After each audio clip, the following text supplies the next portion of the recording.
아까 외우신 걸 문제에 어떻게 적용이 되는지는 이따가 점심 때 기출문제 풀이하죠. 그때 보여드릴 거예요. 아마 오늘 가능하면 공간정보법을 다 끝낼 생각이에요. 그리고 다음 시간부터는 등기법을 진행을 할 예정입니다. 등기법은 워낙 어렵고 공간정보법은 워낙 쉬우니까. 네. 65쪽을 보시면 공유지 연명부가 나옵니다. 공유지 연명부가 나오는데 이 공유는 민법에서 공부하셨죠? 공동소유 형태를 공유라고 불러요. 공동소유 형태는 세 가지가 있죠. 공유, 합유, 총유. 하셨죠? 네.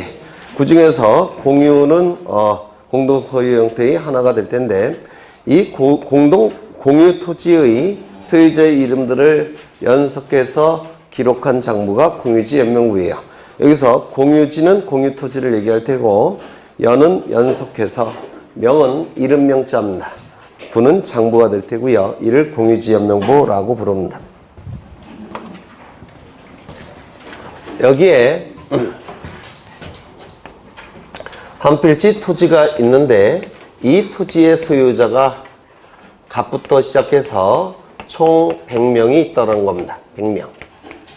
그러면 이 토지에 관한 정보가 수집돼서 지적공부라는 공적인 장부에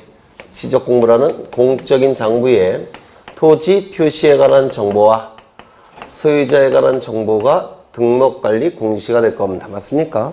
소유자에 관한 정보는 이름, 주민번호, 주소가 기록될 텐데 이 소유자에 관한 정보 값부터 쭉쭉쭉 해서 100명이 100번째 사람까지 이름, 주민번호, 주소, 그 다음에 100명의 소유자가 공동으로 소유하고 있으니까 공유 지분을 다 기록을 해야 됩니다. 그런데 이 지적공부라는 장부는 주된 정보가 뭡니까? 토지 표시가 주된 정보죠.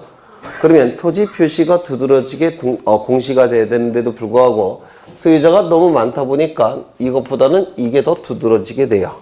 맞습니까? 이건 가분수 형태가 돼버립니다.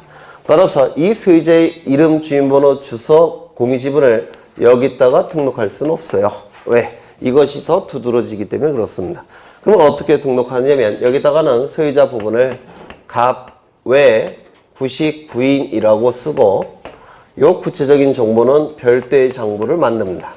별도의 장부에 만들어서 갑부터 100명을 다 여기다가 기록을 합니다. 이름, 주민번호, 주소, 지분 이런 것들을 다 기록하게 돼요.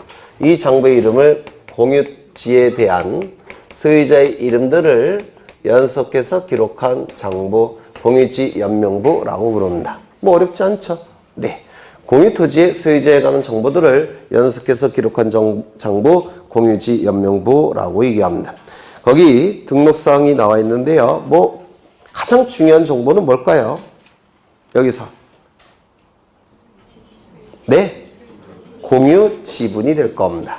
공유 지분이 가장 중요한 정보가 될 거예요. 여기서 마지막에 장번호라는 게 있는데 이 공유지 연명부도 한 페이지로만 구성되진 않겠죠. 여러 장이 될 수도 있고 수십 장이 될 수도 있습니다. 그러면 총 예를 들어서 60장으로 구성된 공유지 연명부라고 예를 들겠습니다. 총 60장. 그러면 60장이니까 60장 중에서 1페이지도 있겠죠. 60장 중에서 2페이지도 있겠죠. 60장 중에서 3페이지도 있겠죠. 쭉쭉쭉 가서 60페이지도 있겠죠. 요게 장번호예요. 결국은 넘버링을 얘기하는 겁니다. 페이지 번호를 얘기해요.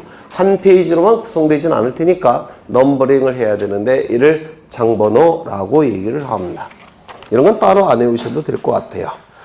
이게 출제가 됐을 때 어떻게 푸는 것인지는 이따가 문제풀이할 때 보여드릴 겁니다. 그 다음에 대지권 등록부라는 장부가 나오는데요. 대지권 등록부. 이건 등기법에서 공부를 하시면 저절로 아시는 부분인데, 이 건물은 자이 아파트 1001동 건물입니다. 그리고 101호부터 202호, 303호가 존재할 겁니다. 이 건물이 들어서 있는 토지를 뭐라고 부르냐면 대지라고 불러요. 대지. 즉 건물의 기초가 되는 땅, 대지라고 강조를 드린 적이 있어요. 이때 이 건물은 주거, 사무실, 점포, 문화시설로 사용되는 건물, 그 건물의 기초가 되는 토지가 대지예요. 그러면 요 값을, 요 303호를 뭐라고 부르냐면 구분 건물이라고 부릅니다. 구분 건물. 그렇죠. 그리고 이 구분 건물에서 공유 부분이 빠진 부분을 뭐라고 불렀습니까? 전유 부분이라고 불렀습니다. 그래서 구분 건물에서 전유 부분이 빠지면, 아니요, 공용 부분이 빠지면 전유 부분. 전유 부분에 공용 부분이 포함되면 구분 건물이라고 얘기합니다.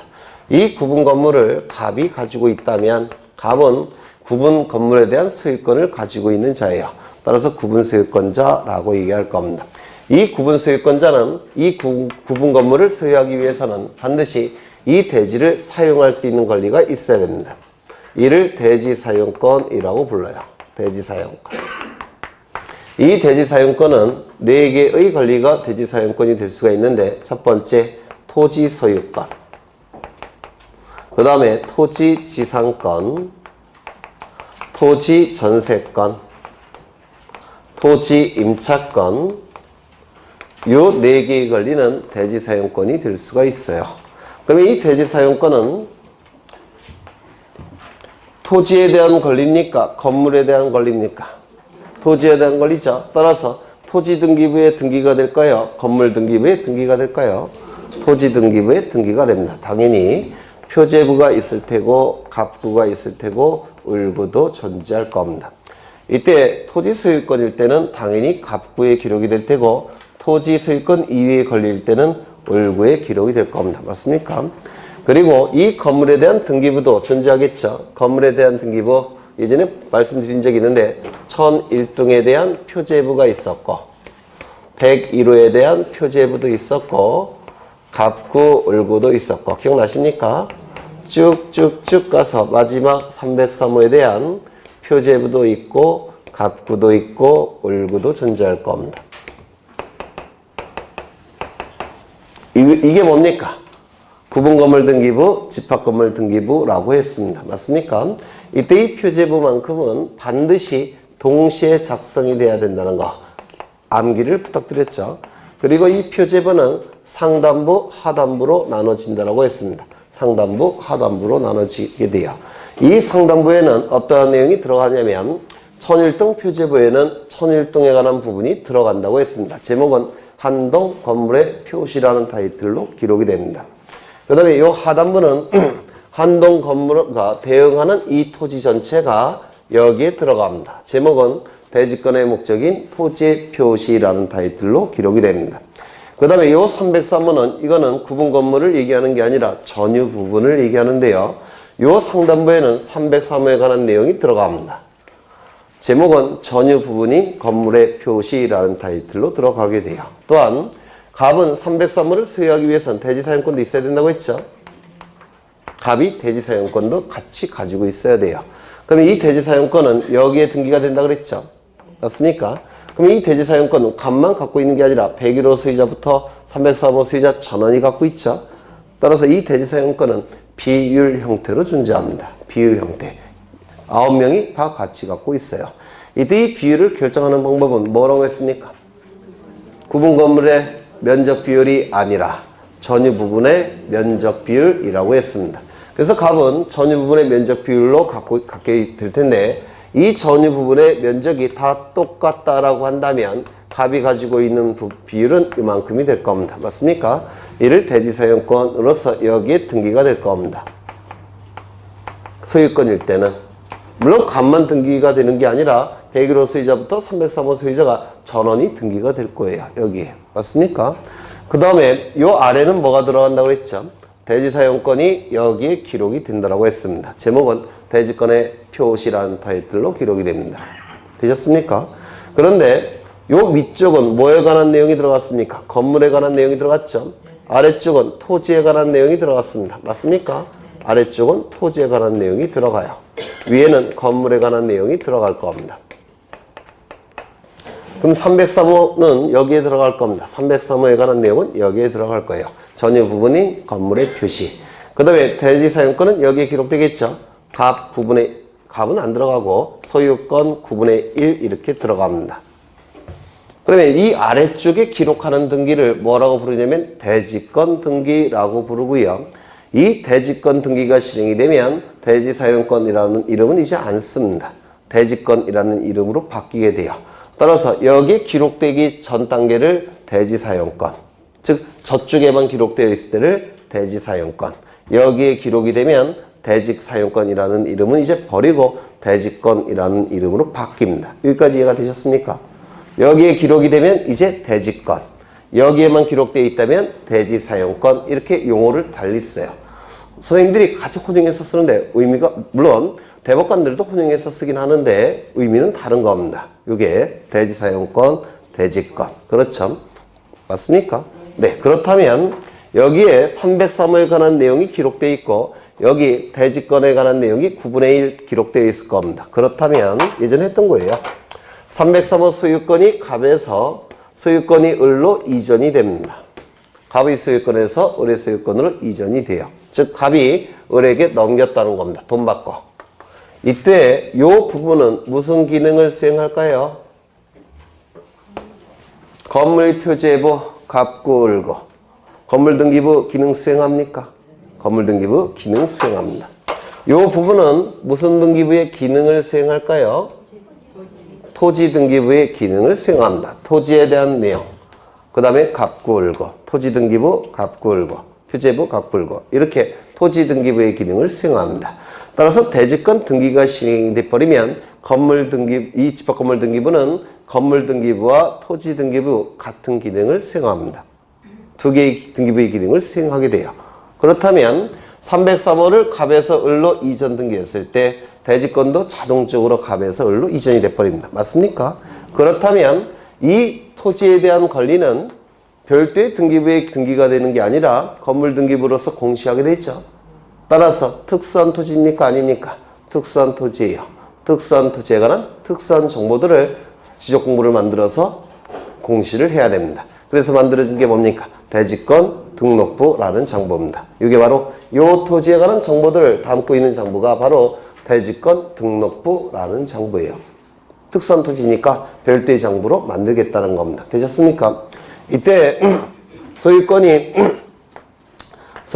갑이 구분지를 갖고 있죠. 맞습니까? 그러면 이 소유권이 101호 소유자부터 303호 소유권자가 지분의 형태로 갖게 되면 이게 뭡니까? 공유지분. 맞습니까? 이건 뭐가 될까요? 갑이 9분의 1씩 갖고 있다면 이건 공유라는 표현을 쓰지 않습니다. 민법에서 하셨을 텐데 소유권이 비율로 존재할 때만 공유지분이에요.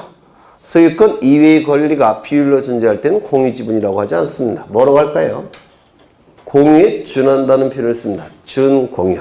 소유권일 때는 공유, 소유권 이외의 권리일 때는 준공유라는 표현을 씁니다. 공유에 준한다는 뜻이에요. 그럼 공유는 아니란 뜻입니다. 이거 이해가 되시나요? 네, 민법에서 하실 거예요. 그렇다면 공유지분 형태이니까 이 지분은 어디에도 등록돼야 되겠습니까? 공유지 연명부에도 등록할 수밖에 없습니다. 맞습니까? 그러면 공유지 연명부에는 뭐가 등록이 됩니까? 네? 공유지분은 어디에 등록됩니까? 그러면 공유지 연명부와 대지권 등록부에 등록되는 정보입니다. 맞습니까? 공유지분은 어디에 등록한다고요? 공유지 연명부, 대지권 등록부에 등록될 수가 있다는 겁니다. 아까 저기 제가 그려놨죠? 공유지분은 두 개의 지적 공부에 등록이 돼요. 공유지 연명부, 대지권 등록부. 되셨습니까? 네. 그러면 책을 좀 보겠습니다.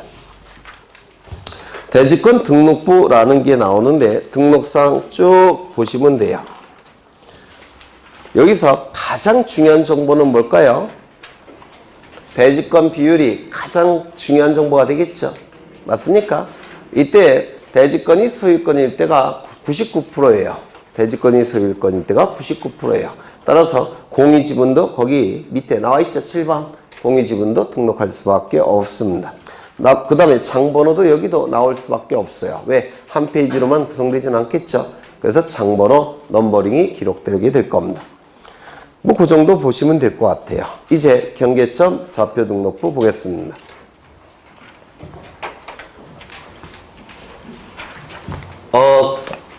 이러한 토지가 존재합니다. 이렇게 생긴 토지가 존재하는데요. 여기에 X축을 설치하고 아까 보신 거예요. 여기에 Y축을 설치합니다. X축, Y축을 설치하면 여기가 원점이 되겠죠. 0,0 이렇게 될 겁니다. 맞습니까? 여기가 X축, Y축. 그러면 여기를 뭐라고 얘기합니까? 경계점이라고 얘기합니다. 맞습니까? 경계점이라고 부를 거예요. 이건 1번 경계점, 2번 경계점, 3번 경계점, 4번 경계점쯤 될 겁니다. 수치는 여기가 100, 여기는 200, 여기는 300쯤 하겠습니다. 여기는 100, 여기는 200, 300쯤 하겠습니다. 1번 경계점의 좌표값은 얼마일까요? 여기가 200이니까 한 240쯤 되겠죠. 맞습니까? Y좌표는 얼마쯤 할까요? 한 120쯤 되겠죠. 2번 경계점의 좌표값은 얼마일까요? 한 150쯤 될 테고. 그 다음에 여기는요, 250쯤 될 겁니다.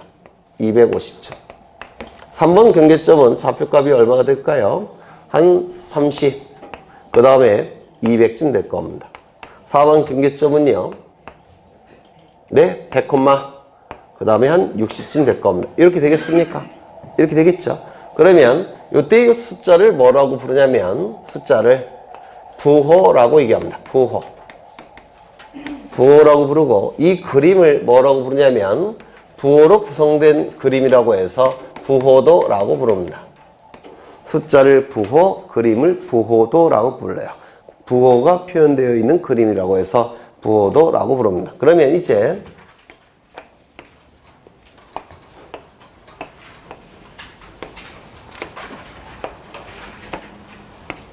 좌표값을 별도로 정리를 해보겠습니다. 여기는 X좌표가 될 테고 Y좌표가 될 테고 그 다음에 여기는 부호들이 나올 겁니다. 1, 2, 3, 4 이렇게 부호가 표기가 될 겁니다. 그러면 1번 경계점의 좌표값은 얼마인가요? 240, 120. 2번 경계점의 좌표값은 얼마일까요? 150, 250. 맞습니까? 3번은요. 30, 200. 4번은 100, 60이 될 겁니다. 맞습니까? 맞나? 맞죠? 이러한 내용들로 구성된 장부가 경계점 좌표 등록부입니다. 이러한 내용들로 구성된 장부가 경계점 좌표 등록부예요. 그러면 이 부호 및 부호도는 이 좌표 값들을 특정하기 위해서 부호와 부호도가 그려진 겁니다. 맞습니까? 그렇다면 이 부호 및 부호도는 다른 지적 공부에 등록될 여지가 있습니까? 없습니까? 없습니다. 부호 및 부호도는 바로 경계점 좌표 등록부에만 등록할 수 있는 정보가 될 겁니다. 맞나요? 네. 그러면 경계점 좌표 등록부가 나오는데요. 거기 동글뱅이 2번을 보시면 이 좌표 등록부는 좌표값 위주로 공시가 됩니다. 따라서 다른 토지에 관한 정보를 알 수가 없어요. 다른 토지에 관한 정보를 공시해야 되기 때문에 뭐도 같이 작성 비치한다고요? 토지대장. 좌표 등록부는 좌표 위주로 공시가 되니까 토지의 경계를 공시하기가 그렇습니다. 이 경계는 대략적인 그림에 불과해요. 대략적인 그림. 토지의 모양을 정확하게 공시할 수가 없기 때문에 좌표 등록부가 작성된 지역은 지적도도 같이 작성 비치합니다. 이거는 대략적으로 그린 거예요. 따라서 정확한 경계가 공시되어야 되니까 지적도도 같이 작성 비치하게 됩니다. 가장 중요한 것은 경계점 좌표 등록부 작성 비치 지역. 이게 제일 중요합니다. 동글뱅이 1번을 보시면 지적, 확정, 측량, 실시지역, 밑줄. 동글뱅이 2번을 보시면 축척, 변경, 측량, 실시지역, 밑줄. 이 좌표 등록부는 대단히 비용이 많이 들어요. 왜냐하면 좌표값을 수집하기 위해서는 고가의 측량 장비가 필요합니다. 또한 이 좌표 등록부를 작성할 수 있는 아주 전문적인 고도의 전문 지식을 가진 기사가 필요해요. 측량 기사가 필요합니다. 그래서 워낙 비용이 많이 들기 때문에 대한민국에 있는 4천만 개 정도 되는 필지에 다 좌표값을 등록할 수는 없어요. 이게 워낙 비싸니까 우리나라는 돈이 없잖아요. 돈이 없어서 담배값도 2배나 올라가고 담배값만 생각하면 열받아서 도대체. 네. 워낙 비싸기 때문에 이거는 모든 토지에 존재할 수는 없고요. 땅값 비싼 지역. 따라서 분쟁도 자주 발생하는 지역. 그 지역에서만 좌표 등록부를 작성 비치합니다. 그러면 그러한 구체적인 지역이 뭐가 있냐면 2개입니다. 지적, 확정, 측량, 실시 지역. 두 번째, 축척, 변경, 측량, 실시 지역. 지적, 확정, 측량, 실시 지역은 어디입니까? 도시개발 사업이 이루어지는 곳이죠. 그렇죠. 도시개발 사업이 이루어지는 지역. 축척변경 시행지역은 소축척의 지적도를 대축척으로 확대시킬 필요가 있는 지역이에요. 분쟁이 자주 발생하고 땅값이 비싸기 때문에. 그래서 이 두 가지를 꼭 외워두셔야 한다. 제일 중요해요. 지적, 확정, 측량, 시시지역, 축척, 변경, 측량, 시시지역에서만 이 좌표 등록부가 작성 비치가 됩니다. 또한 이 좌표값은 도면의 경계보다 훨씬 정밀합니다. 맞습니까? 좌표값이 도면의 경계보다 훨씬 정밀하기 때문에 측량과 모든 측량은 전부 다 좌표값을 가지고 하게 됩니다. 도면 갖고 하지 않고 좌표값을 가지고 하게 돼요. 따라서 모든 정보들은 좌표가 가장 중요한 정보가 될 겁니다. 그 다음에 등록사항이 나와 있는데 등록사항 거기 5번을 보시면 부호 및 부호도가 나와 있죠. 어디에만 등록한다고요? 좌표 등록부에만 등록이 될 겁니다. 장번호 당연히 한 페이지로만 구성되지 않을 테니까 장번호가 존재할 테고요. 그 다음에 도면을 보겠습니다. 도면 71쪽에 도면을 보시면 이 도면은 두 가지가 있죠. 지적도와 임야도 두 개의 도면이 있습니다. 토지 대장에 등록된 경계를 표시하기 위해서 그림 형태로 만든 정보가 뭡니까? 지적도. 임야 대장에 등록된 토지의 표시의 경계를 표현하기 위해서 그림 형태로 만든 정보가 뭘까요? 임야도. 그렇죠. 그 다음에 거기 2번을 보시면 도면에 사용되는 축척이 나오는데요. 도면에 사용되는 축척. 총 7개의 축척이 존재한다고 그랬죠. 총 7개가 존재합니다. 그래서 지적도는 500분의 1부터 600분의 1, 7개의 축척을 다 사용할 수가 있고 임야도는 2개의 축척, 가장 소축척인 3000분의 1, 6000분의 1만 사용하게 됩니다. 그 다음에 오른쪽을 보시면 도면에 등록사항이 나오는데 4번을 보십니다. 4번 지적도의 제명 및 축척 나와 있는데 한 페이지 넘겨 보겠습니다. 한 페이지 넘겨보시면 75쪽을 보십니다. 75쪽. 75쪽에 지적도가 나와 있는데요. 맨 왼쪽에 십자가 모양이 있습니까? 십자가 모양. 이 십자가 모양을 뭐라고 부르냐면 색인도라고 불러요. 색인도. 이 색인도의 기능은 뭐냐면 도면을 쉽게 찾는 나침반 역할을 합니다. 색인도는 도면을 쉽게 찾는 나침반 역할을 하고요. 그 다음에 오른쪽을 보시면 무슨 시, 무슨 동이라고 나와 있습니까? 무슨 시, 무슨 동. 여기서 시는, 동은 뭘 의미한다고 했죠? 도시지역은 동, 농촌지역 리, 뭘 의미합니까? 네? 지번부여지역을 얘기해요. 지번부여지역, 도시지역의 지번부여지역은 뭡니까? 동. 농촌지역의 지번부여지역은 뭡니까? 리가 될 겁니다. 그런데 무슨 공공시, 공공동이라는 지번부여지역 안에는 지적도가 총 몇 장으로 구성되어 있냐면 20장으로 구성되어 있습니다. 20장. 그 중에서 여러분이 보시는 지적도는 제 몇 호 도면일까요? 8호 도면입니다. 8호 도면.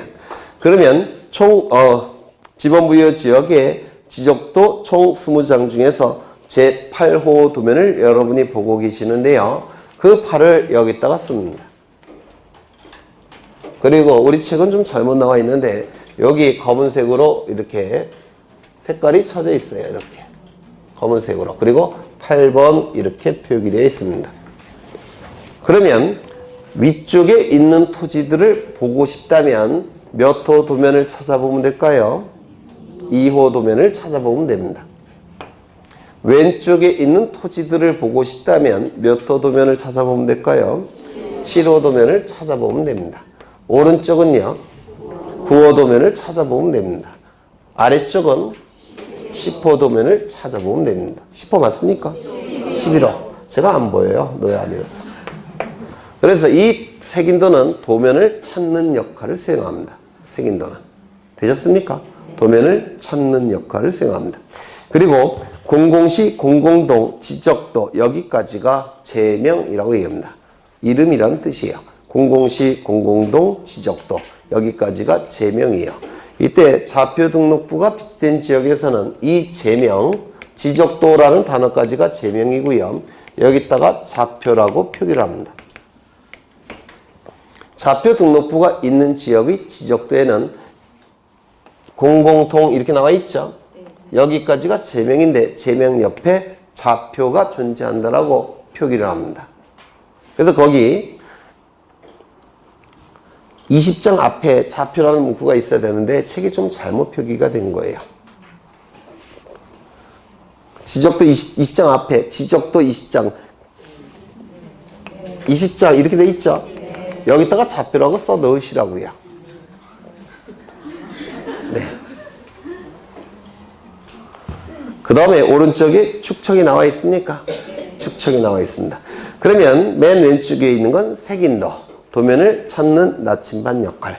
그리고 오른쪽에는 제명과 축척이 등록되어 있는 겁니다. 맞습니까? 네. 다시 앞으로 가겠습니다. 그 다음에 5번에 색인도 나와 있고요. 그 다음에 도각선 및 도각선 수치라는 게 나와 있는데, 도면이 이렇게 존재할 때, 이 안에 토지들이 등록되어 있겠죠? 토지들이 이렇게 등록되어 있을 겁니다. 이때 요 외곽을 구성하는 선이 있죠? 도면의 외곽을 구성하는 선이라고 해서 도각선이라고 부릅니다. 도면의 외곽을 구성하는 선, 도각선이라고 부르고요. 여기 숫자들이 있습니까? 숫자들이 있습니까? 있나?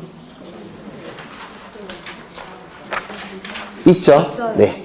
이를 도면의 외곽을 구성하는 선 옆에 있는 수치라고 해서 도각선 수치라고 부릅니다.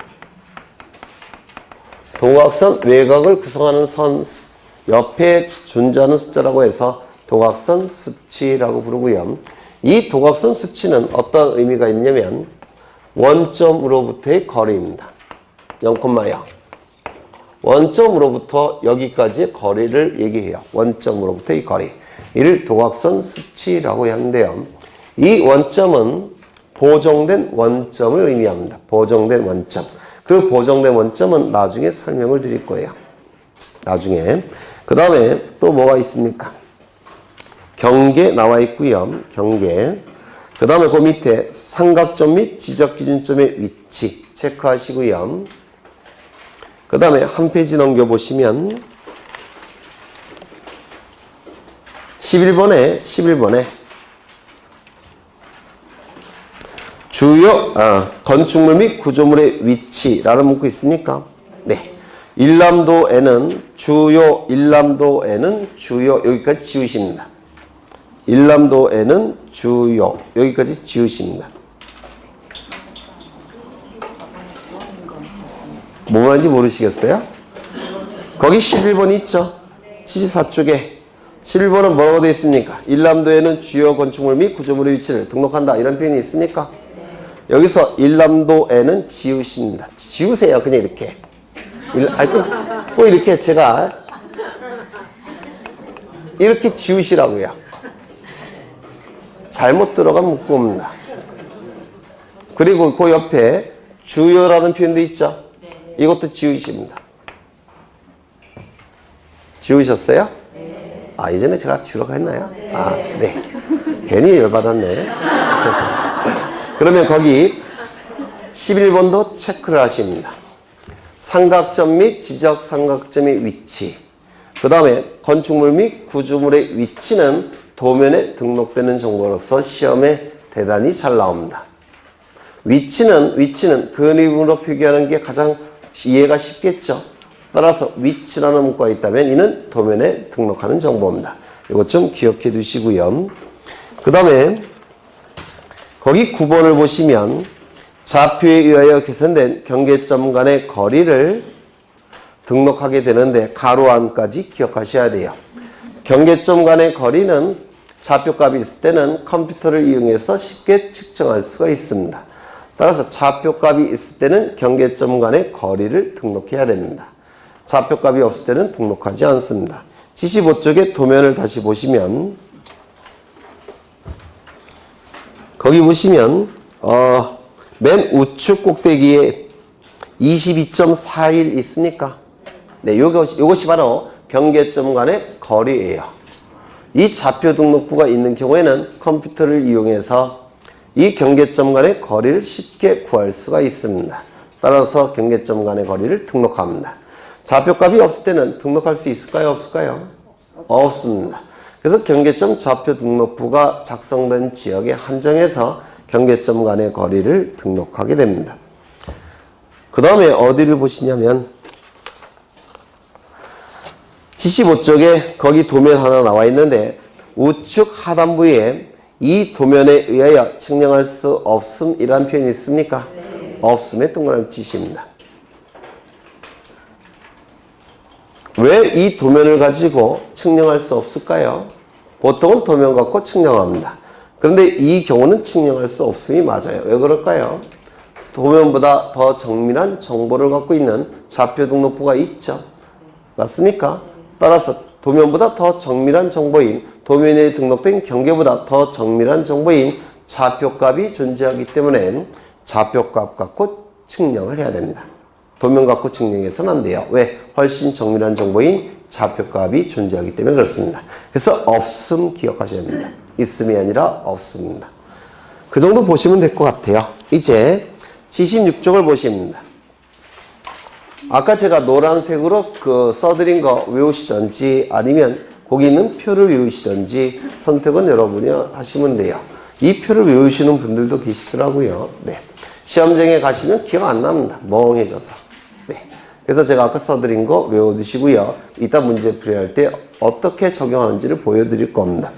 그 다음에 넘어가겠습니다. 77쪽에 지상 경계점 등록부가 출제될 여지가 있는데요. 지상 경계점 등록부를 보시면 첫째 줄에 지적소관청 밑줄, 옆에 지상 경계점을 등록하는 때 밑줄, 그 다음에 그 밑에 등록하여야 한다 밑줄, 하여야 한다 밑줄, 의무 규정입니다. 지적소관청은 지상 경계를 새로 정한 경우에는 지상 경계점 등록부를 작성 관리해야만 됩니다. 그 다음에 그 밑에 등록사항이 나오는데요. 먼저 이름표 역할을 하는 명차는 붙여야 되겠죠. 따라서 뭐는 등록이 돼야 될까요?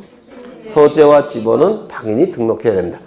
이름표가 있어야 되니까 어느 행정구역에 있는 몇 번지 토지에 대한 종합 공부를 하는 건 표기해야 되겠죠.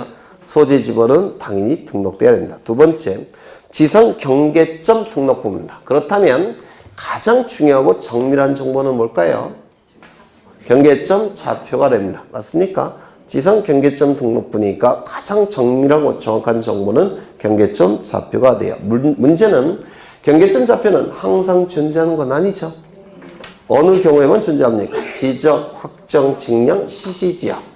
축척, 변경, 측량, 시시지역에서만 좌표 등록부가 존재하죠. 따라서 그 경우만 당연히 이 좌표값을 등록하게 될 겁니다. 그 다음에 4번, 5번, 6번, 7번의 공통점은 뭡니까? 다 경계점에 관한 정보들인데 특이하게 5번이 경계점에 관한 정보가 아닌데도 불구하고 5번이 존재하죠. 그렇죠. 4번은 경계점의 위치 설명도 경계점에 관한 정보가 될 겁니다.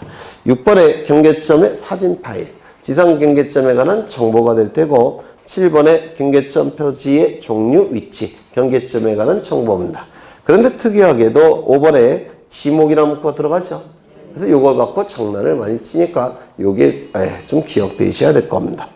그래서 이거는 나중에 두 문제를 따서 외워드릴 거고요. 넘기겠습니다. 80쪽에 결번 대장이 출제될 여지가 있는데 이 결번 대장은 빠진 번호를 결번이라고 얘기했죠. 기억나십니까? 빠진 번호 결번. 어디로부터 빠진 번호입니까? 지적 공부로부터 빠진 번호 결번. 이 결번 대장은 결번은 어느 장부에 등록합니까? 결번 대장에. 앞에서 밑줄 치라고 했죠. 네. 그래서 결번 대장 밑줄 치시고요.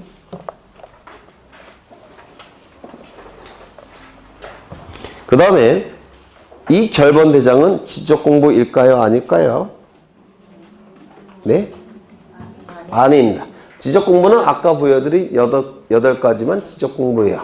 결번 대장은 그 안에 없었죠. 지적 공부가 아닙니다. 그런데도 불구하고 연구 보존합니다. 연구 보존 밑줄 치십니다. 밑줄줄에 연구 보존. 그리고 결번 대장 그 옆에 뭘 써놔야 됩니까? 지번대장. 결번은 지번대장에 등록하는 게 아니라 결번대장에 등록합니다. 지번대장이라는 장부는 없어요.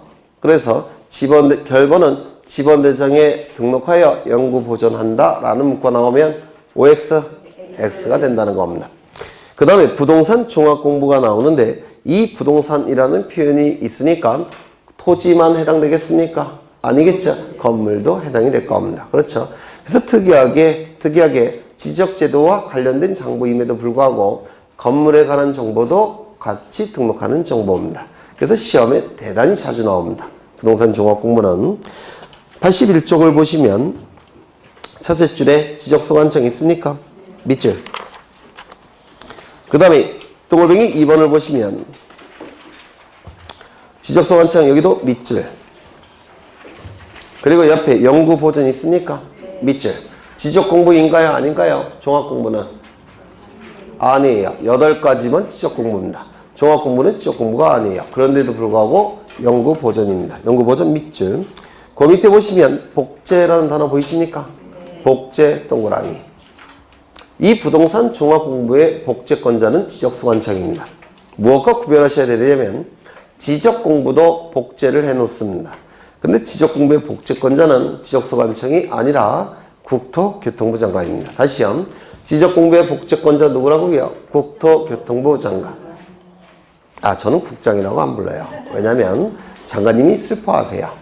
국장은 1급에 불과한데 장관은 급이 없을 정도로 높은 장관이죠.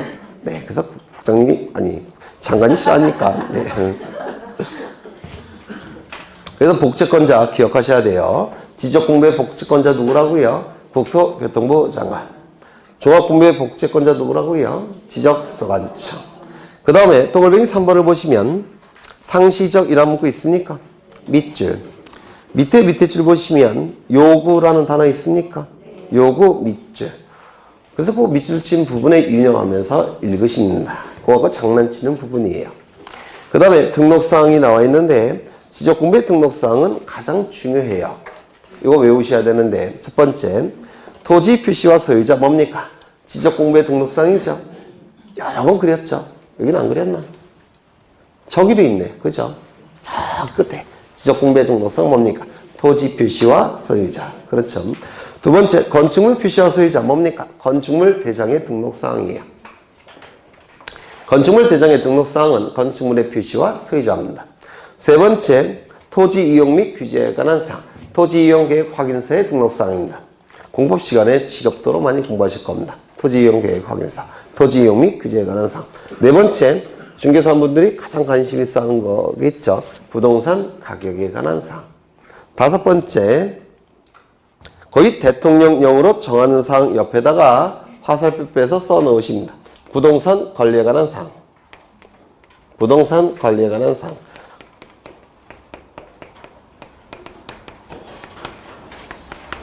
등기부의 등기사항이에요. 부동산 관리에 관한 사항 5가지 반드시 외우셔야 돼요. 제가 힌트를 드릴 테니까 여러분은 한번 얘기해 보세요. 첫 번째, 지적공부의 등록사항 뭡니까? 토지의 표시와 소유자. 두 번째, 건축물 대장의 등록사항은 뭡니까? 건축물의 표시와 소유자. 세 번째, 토지 이용 계획 확인서의 등록사항은 뭡니까? 토지 이용 및 규제에 관한 사항. 네 번째, 중개사분들이 가장 관심 있어 하는 사항 뭡니까? 수수료 결정하는 부동산 가격에 관한 사항. 다섯 번째, 등기부의 등기사항 뭡니까? 부동산 관리에 관한 사항. 반드시 외우셔야 돼요. 그 다음에 열람 및 증명서 발급이 나와 있는데 밑줄 치겠습니다. 둘째 줄에 읍면동의 장 밑줄 치십니다. 이 부동산 종합공부는 전산망으로 컴퓨터 파일 형태로 작성되어 있기 때문에 전산망이 다 연결되어 있어요. 따라서 구태여 지적소관청에게만 신청할 필요는 없습니다. 국민의 편의를 위해서 읍면동장에게도 신청이 가능하도록 만들어 놨습니다. 그래서 읍면동장이 포함된다는 거 기억하셔야 되고요. 그 다음에 부동산 종합공부의 등록사항 정정이라고 나와 있는데 동글뱅이 2번을 보시면 불일치사항 밑줄 치시입니다. 불일치사항. 예를 들어서 등록사항은 토지 표시와 소유자, 건축물 표시와 소유자, 토지 이용 및 규제에 관한 사항, 부동산 가격에 관한 사항, 부동산 관리에 관한 사항 이러한 내용이 등록되죠. 맞습니까? 그러면 4번에 부동산 가격에 관한 사항 이거는 세무서에서 담당할 겁니다. 그 다음에 5번에 부동산 관리에 관한 사항 이거는 어디서 담당할까요? 등기소에서 담당하겠죠. 맞습니까? 그러면 등기부에 기록되어 있는 부동산과 세무서에서 관리하고 있는 부동산 가격에 관한 사항 이것이 일치하지 않는다면 이게 불일치 사항이라고 부릅니다. 이런 불일치 사항이 있을 때는 고쳐달라고 요청을 해야 됩니다. 관리하는 기관의 장에게 니네 잘못됐으니까 등기부 고쳐달라 이렇게 요구해야 된다는 겁니다. 그래서 요청 밑줄 동그라미 치시입니다. 불일치 사항은 관리하는 기관의 장에게 요청해야 됩니다. 세무서에도 요청하고 등기소에도 요청해야 된다는 뜻입니다. 이거 이해가 되십니까? 네. 그래서 등기부에서 먼저 고친 다음에 부동산 종합공부의 내용을 고치는 거예요. 요게. 그 다음에 3번을 보시면 등록상 정정 밑줄 치시고요. 그 다음에 그 밑에 보시면 신청 직권 밑줄 치시입니다. 이 등록상 오류 정정에 관한 규정이 부동산 종합공부에도 준용이 돼요. 그래서 이 부동산 종합공부에 오류가 발생했을 때는 이때는 신청도 가능하고 직권도 가능합니다. 소유자의 신청도 가능하고 지적소관청의 직권도 가능해요. 다만 이 오류 중에서 불일치 사항만큼은 누가 정정을 해야 된다고요? 관리하는 기관의 장이 정정을 해야 되니까 불일치 사항만큼은 요청해야 됩니다. 그런 의미예요. 이게 나중에 문제풀이할 때 볼 겁니다. 그 다음에 오른쪽을 보시면 지적공부의 보존 관리 나오는데요. 넘기겠습니다. 85쪽을 보시면 지적공부의 보존 관리가 나오는데 지적공부는 두 가지 형태가 존재하죠. 첫 번째, 종이로 만들어진 가시적 지적공부. 두 번째, 컴퓨터 파일 형태의 정보 처리 시스템을 통하여 기록 저장된 형태의 지적공부 두 가지 형태가 존재한다고 했습니다. 그래서 이 종이로 만들어진 가시적 지적공부는 거기 동글뱅이 1번이 나와 있죠. 어디서? 청사 지하에 지적서고라는 창고를 설치한 다음에 여기서 영구히 보존합니다. 다시요. 종이로 만들어진 지적공부, 가시적 지적공부는 청사 지하에 지적서고라는 창고를 설치합니다. 그 지적서고에서 영구 보존하게 됩니다. 지적서고 밑줄, 영구 보존 밑줄. 컴퓨터 파일 형태는 창고에서 보관할 수 있겠습니까? 없겠죠. 그래서 제외라는 표현을 쓴 겁니다. 그 다음에 컴퓨터 파일 형태의 지적공부는 즉 정보처리 시스템을 통하여 기록 저장된 형태의 지적공부 동글뱅이 2번에 나와 있죠. 여기 지적전산자료라는 표현은요. 예전에 공간정보법이 개정되기 전에는 지적전산자료라는 용어를 썼어요. 근데 지금은 쓰지 않습니다. 지금은 정보처리 시스템을 통하여 기록 저장된 형태의 지적공부 이 표현을 써요. 옛날에 공간정보법의 내용이에요. 지적전산자료라는 문구는. 그 다음에 거기 그 두째 줄 보시면 이거 수정했죠. 처음 오신 분들은 고치세요. 두째 줄에 보시면 지적전산정보 시스템이라는 표현을 쓰고 있는데 이 표현도 공간정보법이 개정되기 전의 표현입니다. 지금은 이런 표현을 쓰지 않습니다. 지금은 지적정보관리체계라는 표현을 씁니다. 지적정보관리체계라는 표현을 써요. 고치세요. 이걸로 출제가 되지 그 문구로 출제되지 않습니다. 오해의 여지가 있기 때문에 이걸 고치십니다. 지적전산정보 시스템이라는 문구를 지적정보관리체계라는 문구로 수정합니다.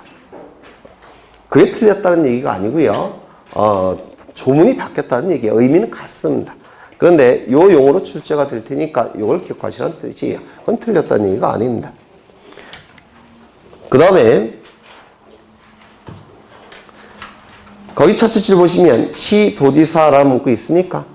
시도지사 밑줄 치시입니다. 종이로 된 지적공부는 지적소관청이 보관하고 연구보존하죠.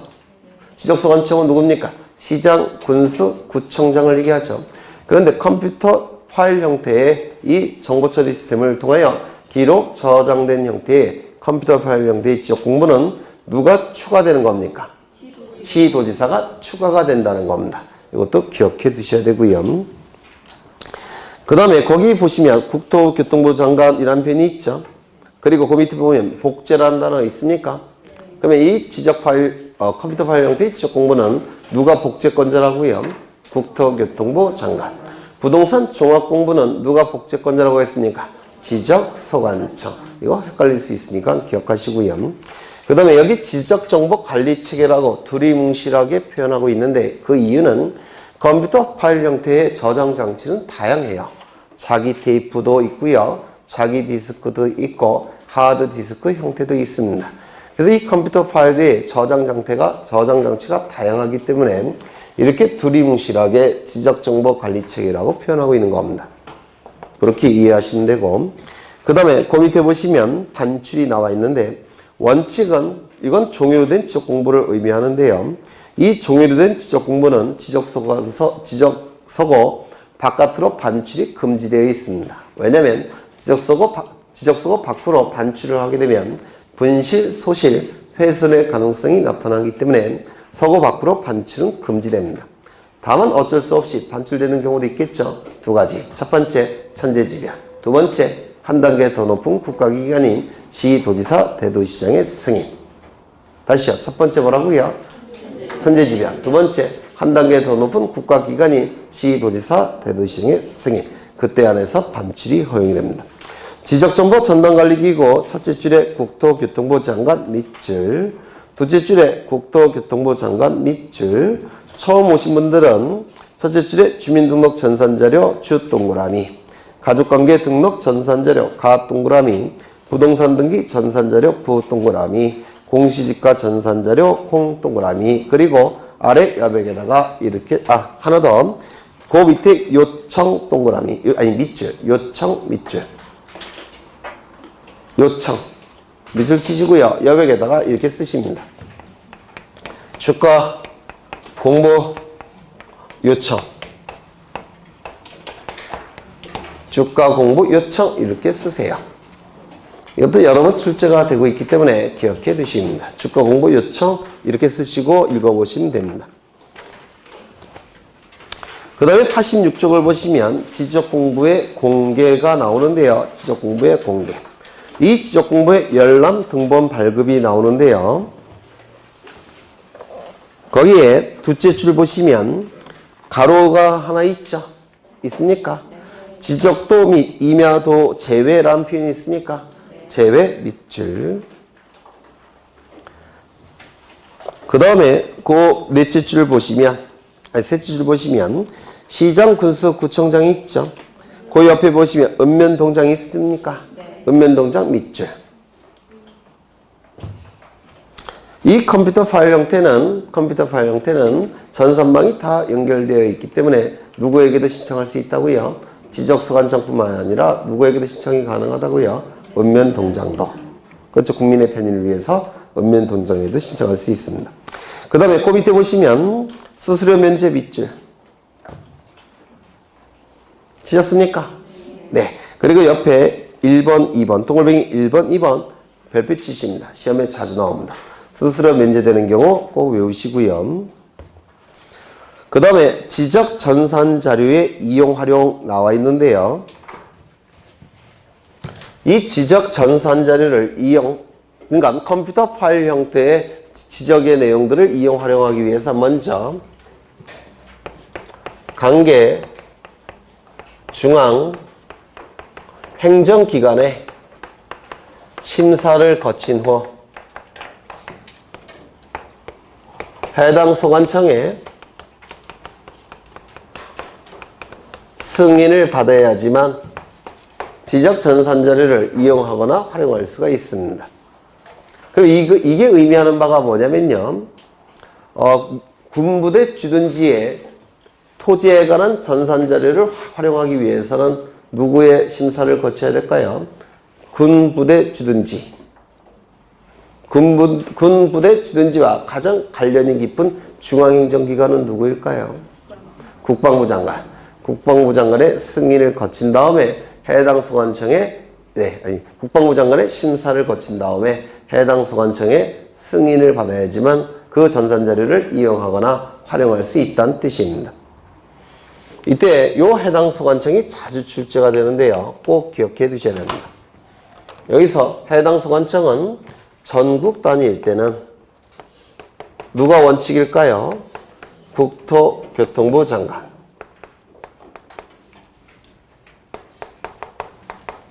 플러스 아래 행정기관입니다.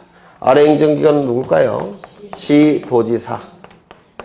그 다음에 누굽니까? 지적소관청. 시도 단위라고 한다면 누가 원칙일까요? 시도지사. 플러스 지적소관청. 시군구 단위라고 한다면 누구일까요? 지적소관청. 시험에 자주 나오니까 꼭 기억하셔야 돼요. 전국 단위라고 한다면 국토교통부 장관 플러스 아래 행정기관. 시도 단위라고 한다면 시도지사 플러스 아래 행정기관. 그 다음에 시군구 단위라고 한다면 지적소관청. 86쪽에 승인권자 나와 있죠? 네, 꼭 기억해 두셔야 됩니다. 그 다음에 오른쪽을 보시면 사용료 있습니까? 사용료도 체크하신 다음에 기억하셔야 돼요. 국가나 지방자치단체에 대해서는 사용료 면제한다. 왜요? 지적소관청도 국가기관으로서의 지적소관청이죠. 맞습니까? 그렇다면 지가 내고 지가 받는 건 의미가 없어요. 그래서 면제가 되는 겁니다. 그 다음에 지적도면에 복사가 나오는데 이런 건 뭐 안 읽어도 될 것 같은데 88쪽을 보시면 복사에서 두째 줄에 복사한 지적도면은 신청 당시의 목적 이외의 용도로서는 사용할 수 없다라는 문구 있습니까? 네, 이거 한 줄만 보시면 돼요. 그 다음에 지적공부의 복구를 보겠습니다. 네, 여기부터는 쉬었다 하겠습니다.